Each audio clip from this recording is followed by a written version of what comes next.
The rain hangs in the air like glass. Puddles glow, and the city sits between heartbeats. I tilt my face up, and the frozen drops stare back like 1,000 tiny clocks. Somewhere, a siren holds one long note that never finishes.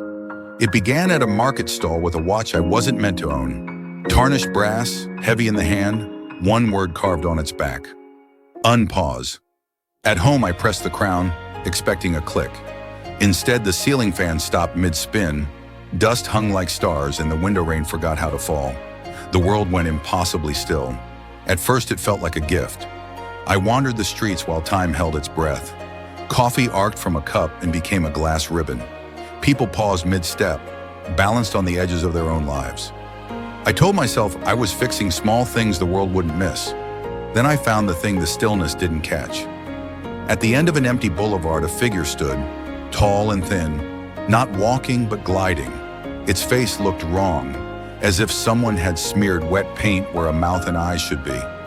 I twisted the crown and let the city roar back to life. Rain fell, the siren finished its wail, and people flowed around me. Across the crowd, the same figure lifted its blurred face and smiled. I said it was a trick of light.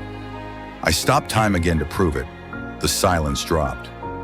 More figures waited, on rooftops, in windows, in the middle of the street, dozens of tall, thin watchers with smear faces shimmering at the edges. All of them faced me. I tried to start the world again. The crown resisted.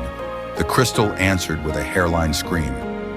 One drifted close until it filled my vision. Its face rippled like water, and for an instant I saw my own features inside it, older, hollow-eyed, as if the years had been scraped away and stacked behind my gaze. When it spoke, it used my voice.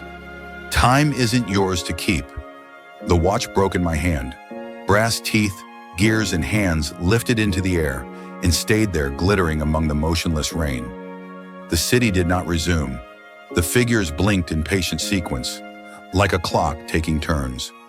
I stand in the middle of the road while the sky refuses to move.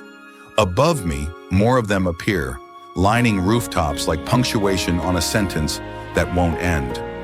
The last tick I hear is not from the watch, but from somewhere deeper, older, a clock I can't touch. I understand it then. Some clocks you don't wind. They wind you. The air tastes like metal and rain. I wait for the next second to arrive.